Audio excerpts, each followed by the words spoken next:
America हथियार भेज रहा है, ये वो आपको मैं दिखा रहा हूं। अमेरिका ने 7,000 टन हथियार भेजे, 7,000 टन शिपमेंट आए, 7 शिप पहुंचे हैं। शिप से देखिए हथियार उतारे जा रहे हैं इजराइल में। अब मैं आपको तस्वीर दिखाऊं, ये जो आप देख रहे हैं ये अमेरिकी हथियार है जो इजराइल भेजे गए हैं। इसमें राइफल है, इसमें गोले बारूद हैं, इसमें रॉकेट हैं, इसमें मिसाइल्स हैं। ये सारा 7,000 टन बारूद इजराइल गाजा पर मार देगा। पहले एक हफ्ते पहले मैंने आपको बताया था 18,000 टन बारूद गाजा पर मार चुका है इजराइल, और ये अब 7,000 टन। और अब मैं आपको बताऊं कितना हथियार अब तक अमेरिका भेज चुका है इजराइल में, और इजराइल जो इस्तेमाल कर रहा है हथियार वो देखिए जरा। ये देख रहे हैं, ये अमेरिका का जहाज है जिससे हथियार उतर रहा है। अमेरिका ने हमास की तबाही का सामान इजराइल भेज दिया है, और 123 कार्गो प्लेन से अमेरिकी हथियार तेल अवीव पहुंचे। 2500 टन हथियारों की खेप कल इजराइल पहुंची। 7 जहाज में भरकर यह सामान अमेरिका ने भेजा। युद्ध की शुरुआत से अब तक 7,000 टन हथियार पहुंचा है। दावा है अमेरिका ने यूक्रेन से हथियार इजराइल भेजे हैं। अमेरिका इजराइल को हथियारों की कमी नहीं होने देना चाहता। इजराइल को हमास के साथ कई मोर्चे पर जंग लड़ना पड़ रहा है। जंग के बीच इजराइल को गोला बारूद खत्म होने का दावा था। इजराइल ने इसको लेकर अमेरिका से मदद मांगी थी। अब अमेरिका ने अपने दोस्त इजराइल को हथियार भेज दिए। फाइटर प्लेन, युद्धपोत, इंटरसेप्टर मिसाइल भी भेजी है, और आयरन डोम के लिए इंटरसेप्टर मिसाइल भेज रहा है अमेरिका। अमेरिका ने भूमध्य सागर में 2 स्ट्राइकर ग्रुप भेजे। दुनिया का सबसे बड़ा एयरक्राफ्ट कैरियर यूएसएस गेराल्ड भेजा जा चुका है, और अमेरिका के साथ जर्मनी ने भी इजराइल को हथियार भेजे हैं। यह है जो हथियार भेज रहा है अमेरिका। जरूरत यह है क्योंकि सिर्फ गाजा पट्टी पर नहीं लड़ना पड़ रहा, लड़ना है लेबनान के छोर पर भी। यह तस्वीर मैं आपको दिखा रहा हूं, लेबनान ने देखिए अटैक किया। ये देख रहे हैं, ये जो टावर्स लगे हुए हैं उन टावर्स पर अटैक कर रहा है लेबनान।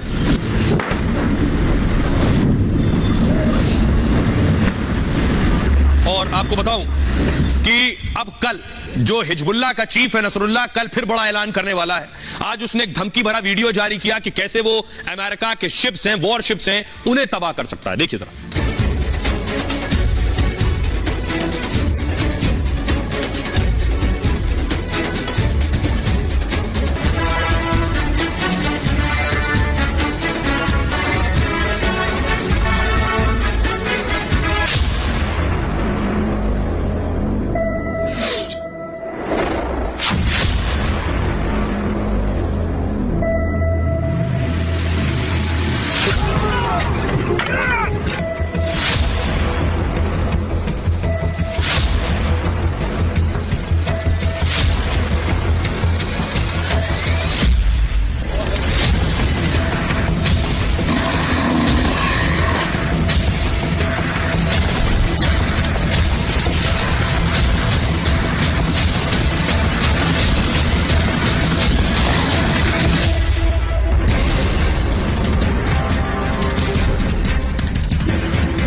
हमारे सहयोगी अमित इस वक्त लेबनान बॉर्डर पर है, और वहां इजराइल की सेना तैयारी कर रही है हिजबुल्लाह से लड़ने के लिए। नसरुल्लाह कल बड़ा ऐलान कर सकता है, इसलिए इजराइल की सेना ने तैयारी कर ली है। अमित की रिपोर्ट देखिए जरा। इस वक्त हम एक्टिव वॉर जोन में हैं। यहाँ पर जो सिविलियंस हैं, जो सोल्जर्स हैं, वो फायर प्रैक्टिस कर रहे हैं वेपन से, आर्म्स लेके, और यहाँ पर तस्वीरें हम आपको दिखा रहे हैं। ये तैयारी कर रहे हैं आतंकवादियों से मुकाबले की, चाहे वो हिजबुल्लाह हो, चाहे हुती हो, चाहे बाकी आतंकवादी। वो तस्वीरें देखिए, वो सिविलियन सोल्जर हैं, वो प्रैक्टिस कर रहे हैं, और देखिए वो फायर करेंगे। हम आपको लाइव फायरिंग प्रैक्टिस के शॉट्स दिखा रहे हैं। ये तस्वीरें देखिए, अब वो एम कर रहे हैं, एम करने के बाद वो फायर करेंगे। मेरे कैमरा पर्सन सुरेंद्र शॉ आपको दिखा रहे हैं। ये देखिए, इन्होंने पहले एम किया, अब वो फायर करते हुए दिखा रहे हैं। पहला राउंड फायर हुआ, अब वो दूसरा राउंड फायर करेंगे। देखिए दूसरा राउंड फायर किया, अब वो तीसरा राउंड फायर करेंगे। ये देखिए तस्वीरें, ये सोल्जर हैं, और तीसरा राउंड फायर हुआ है। ये तस्वीर हम आपको दिखा रहे हैं। यहां पर एक्टिव वॉर जोन के अंदर यहां पर लगातार जो सैनिक हैं वो तैयारी भी कर रहे हैं, और साथ ही साथ वो प्रैक्टिस भी कर रहे हैं आतंकवादियों से मुकाबले की। ये तस्वीरें देखिए, हम आपको तस्वीरें दिखा रहे हैं। मेरे कैमरा पर्सन सुरेंद्र शॉ, एक आर्मी का जवान यहां पर एम प्रैक्टिस करता हुआ दिखाई दे रहा है। ये तस्वीरें देखिए, ये तस्वीरें हम सीधे वॉर जोन से आपको दिखा रहे हैं, जहां पर एक सोल्जर प्रैक्टिस कर रहा है, एक सोल्जर वहां पर प्रैक्टिस करता हुआ दिखाई दे रहा है।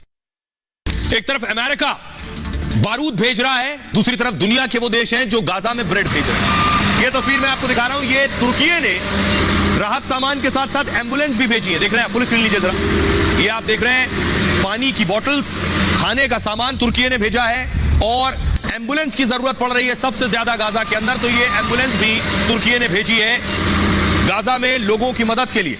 तो अकेले तुर्की नहीं, ये आप देख रहे हैं ये पुतिन का जहाज है, रूस ने भी मदद भेजी है, रूसी मदद भी गाजा पहुंच गई है। लोगों के लिए जो राहत सामग्री है, उनकी रोजमर्रा की जरूरत की जो चीजें हैं वो लेकर पुतिन का जहाज भी पहुंच गया है। अब मैं आपको बताऊं कि आखिर गाजा का क्या होगा। क्या नेतन्याहू गाजा पर कब्जा करने वाले हैं, और अगर कब्जा नहीं करने वाले हैं तो फिर गाजा में किसका राज होगा, क्योंकि उत्तरी गाजा पर पूरी तरह से कब्जा हो चुका है नेतन्याहू का। नेतन्याहू ने क्या कहा है ये मैं आपको बताने जा रहा हूं। नेतन्याहू ने कहा जंग के बीच उनका यह सबसे बड़ा बयान है अब तक का, गाजा पर कब्जे का कोई इरादा नहीं। इजराइल गाजा पर कब्जा नहीं करना चाहता है, हम गाजा पर शासन नहीं करना चाहते हैं। इजराइल गाजा को बेहतर भविष्य देना चाहता है। इजरायली सेना अच्छा प्रदर्शन कर रही है, लेकिन अब गाजा पर कौन राज करेगा। वो जो वेस्ट बैंक आप देख रहे हैं, उधर खड़े जो है उनका नाम है महमूद अब्बास, वो उस तरफ के जो फिलिस्तीनियों का दूसरा इलाका है वेस्ट बैंक, उसके राष्ट्रपति। उनका कहना है जंग के बीच, उनका बयान सामने आया है महमूद अब्बास का, इनकी जो पार्टी है पीएलओ फिलिस्तीन प्राधिकरण जिम्मेदारी संभालने को तैयार है इस गाजा के हिस्से की भी जहां फिलिस्तीनी रहते हैं, जहां जंग चल रही है। गाजा पट्टी में जो शासन है उसकी जिम्मेदारी वो उठा सकते हैं। जंग रोकने का यही राजनीतिक समाधान है। हमास को लेकर सवाल उठा चुके हैं वो। हमास फिलिस्तीनी नागरिकों का प्रतिनिधित्व नहीं करता है, महमूद अब्बास कह चुके हैं। गाजा में जल्द सीज फायर की भी मांग कर चुके हैं। अब आपको बताऊं कि इस बीच अमेरिका के विदेश मंत्री एंटनी ब्लिंकन भारत में हैं। उन्होंने आज मुलाकात की है एस जयशंकर से, भारत के विदेश मंत्री से। ब्लिंकन वो शख्स हैं जो इजराइल भी जा रहे हैं, महमूद अब्बास से भी मिल रहे हैं, कतर भी जा रहे हैं, दुनिया के अलग अलग देशों में जा रहे हैं एक समन्वय बनाने के लिए। भारत भी आए 2+2 बैठक में।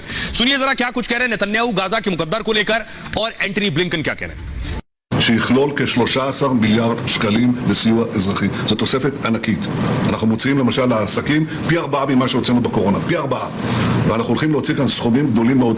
לא יחסר כסף. This is a process, and it's not always flipping a light switch, but we have seen progress. We just need to see more of it, and we need to maximize every effort to prevent Palestinian deaths and to advance the humanitarian assistance that's getting to them.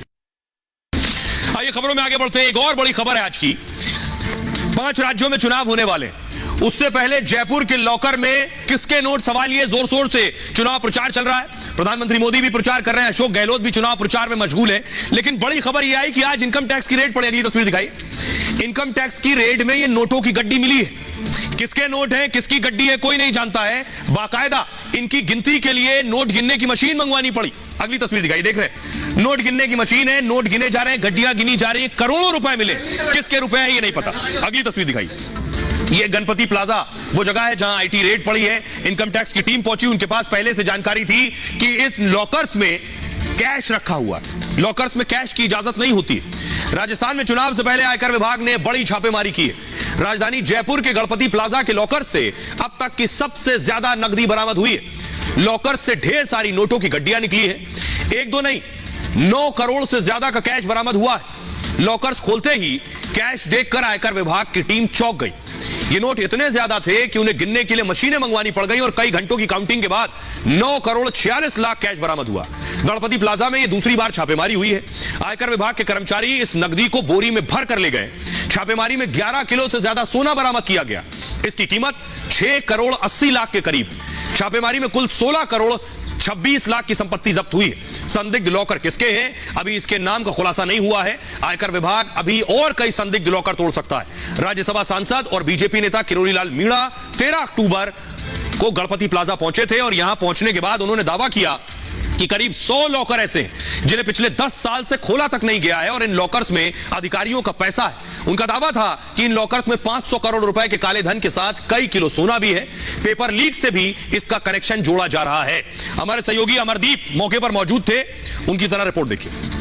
Jaipur के Ganpati plaza में रोयरा safety lockers के अब IT team ने वापस से कुछ lockers को तोड़ा है। करोड़ों का कैश जो है वो बरामद किया है। कुछ लॉकर्स को तोड़ने के बाद में यहाँ पे अब ये आप देख सकते हैं धनतेरस पर काला धन जो है वो आईटी की टीम ने पकड़ा है। तमाम बड़े अधिकारी जो है आईटी की टीम के वो यहाँ पे बैठे हुए हैं, और यहाँ बताया जा रहा है कि 3 लॉकर्स से 9 करोड़ रुपए और गोल्ड जो है वो भारी मात्रा में बरामद किया है। इससे पहले करीब 1 महीने से लगातार ये कार्रवाई जारी थी। निशाने पर ये लॉकर्स थे रोयरा के, और सबसे बड़ी चीज ये है कि तमाम जो आईटी के अधिकारी हैं वो यहाँ पे मौजूद हैं। बड़े अधिकारियों की मौजूदगी में ये तीनों लॉकर्स को जो है वो तोड़ा गया। उसके बाद में ये कैश बरामद किया है, गोल्ड बरामद किया है। इससे पहले किरोड़ी लाल मीणा जो पिछले 1 महीने पहले जब आए थे उन्होंने दावा किया था कि इन लॉकर्स में करोड़ों रुपए मिल रहा है, इस लॉकर्स में काला धन है, कुछ सरकार से जुड़े अधिकारियों का पैसा यहाँ पे जमा हुआ है। तो उन तमाम चीजों को लेकर के आईटी की टीम ने जांच की। कुछ 1 महीने में 4-5 लॉकर्स जो खोले थे उसमें ज्वेलरी, गोल्ड और कैश बरामद हुआ था। लेकिन अब अति संवेदनशील जो लॉकर्स थे उनको लेकर के कार्रवाई हो रही है। 3 लॉकर्स अब तक आईटी की बड़ी टीम ने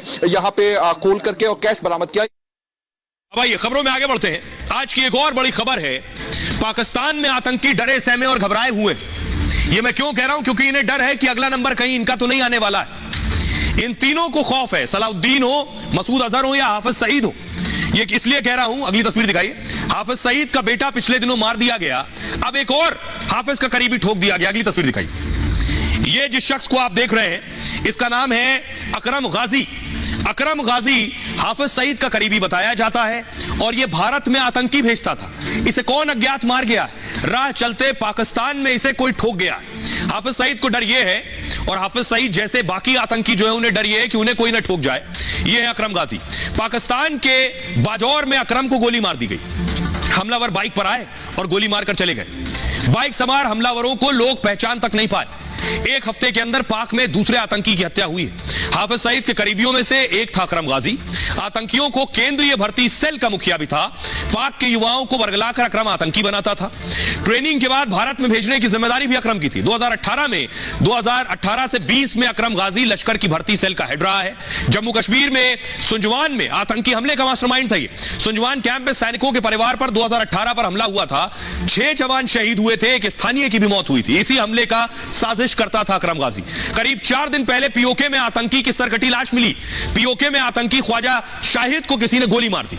सुंजवान में हुए आतंकी हमले में शाहिद भी सूत्रधार था। आतंकी ख्वाजा शाहिद ने ही सुंजवान हमले की योजना बनाई थी। आइए अब उस जमूरे की तस्वीर भी मैं आपको दिखाता हूं। यह तस्वीर जो आप देख रहे हैं यह ख्वाजा शाहिद की तस्वीर है और बताया जा रहा है कि ख्वाजा शाहिद की सिर कटी लाश मिली है। कौन सिर काट गया कोई नहीं जानता है, लेकिन इन आतंकियों को कौन मार रहा है। हमारे साथ बात करने के लिए मेजर जनरल वीके दत्ता जुड़ रहे हैं। वीके दत्ता साहब, हम देख रहे हैं लगभग 20 आतंकी अब तक कोई अज्ञात आकर ठोक गया है। कौन है ये जो ढेर कर रहा है आतंकियों को? देखिए, ऐसा आपको मालूम होगा कि पिछले 19 महीने में 17 टॉप वांटेड जो